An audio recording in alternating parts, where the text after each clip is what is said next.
Assalamualaikum guys. Guys, korang nak tahu tak? Kami kat MEC ada bangunkan laman web tau. Laman web kami mecautoservices.com. Korang boleh Google, search nama tu. Okay, dulu laman web ni dah ada lah, tapi kami dah upgrade laman web ni. Kat sini korang boleh tahu pasal kita orang, semua harga yang part yang kita orang jual semua ada kat laman web. Jadi harga tu telus dekat semua cawangan kami. Jom saya tunjuk laman web kami. Okay, ni interface kita orang punya laman web lah. Kau boleh nampak kat depan-depan ni apa yang kita orang buat.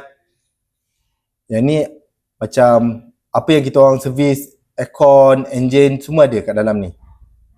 Macam ni kami punya cawangan lah. Ni servis yang kita orang sediakan kat dalam laman web kami lah. Ni produk yang kita orang recommend lah, produk-produk yang kita orang pakai dekat MEC. Yang ni kau boleh tengok Google review. Apa yang customer beritahu kami tentang kami, boleh cerita pasal kami. Ni semua dah ada lah.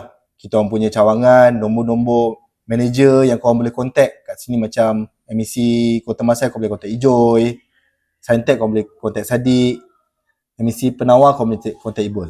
Okay guys, lagi satu yang paling best sekali dekat dalam web kami ni, kita orang ada harga. Jadi harga kita orang semua tak ada tersembunyi, korang boleh tengok. Okay, korang contact search je kat produk. Okay, korang tekan engine part. Kat dalam ni semua ada harga. Okay, macam korang nak cari apa? Kompresor aircon. Korang klik kompresor aircon.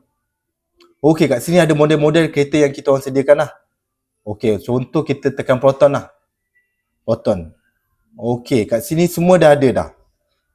Macam harga Wira, Iswara, semua dah ada dah. Price kita orang sediakan dua price sekali. OEM dengan original.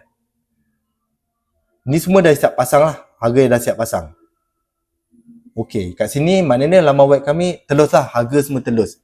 Kalau korang nak tahu dekat handphone pun boleh. Kat handphone pun semua dah ada. Korang boleh tahu kat handphone. Macam ni, kat handphone semua dah ada dah. Korang search je mecautoservices.com.